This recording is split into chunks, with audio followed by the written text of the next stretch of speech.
A4C all for Christ. రోగులనందరినీ స్వస్థపరచండి తండ్రి. యెహోవా Rapha, పరలోకమందున్న మా తండ్రి, మహిమగల మీ నామమునకు స్తోత్రములు దేవా. అయ్యా, రోగాలతో బాధపడుతూ ఆసుపత్రుల్లో చికిత్స పొందుతున్న వారిని, మంచం పట్టిన వారిని మీ పరిశుద్ధ హస్తముతో తాకి స్వస్థపరచండి నాయన.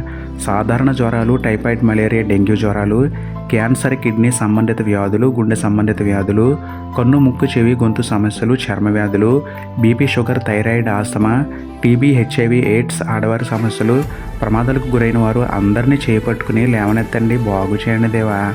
వారిలో ఏమైనా లోపాలు ఉంటే మీ శక్తిగల వాక్యంతో సరిచేయండి నాయన. వైద్యం కోసం డబ్బులు లేని పేదలను ఆర్థికంగా బలపరచండి. వైద్యుల హస్తాల ద్వారా మీరే వైద్యం చేసి శరీరానికి స్వస్థతను, ఆత్మకు స్వస్థబుద్ధిని అనుగ్రహించమని వేడుకుంటూ, నమ్ముట నీ వలననైతే నమ్మువానికి సమస్తమును సాధ్యమే అన్న విశ్వాసంతో యేసయ్య పరిశుద్ధ నామంలో ప్రార్థించి పొందుకున్నాము పరమ తండ్రి. ఆమేన్.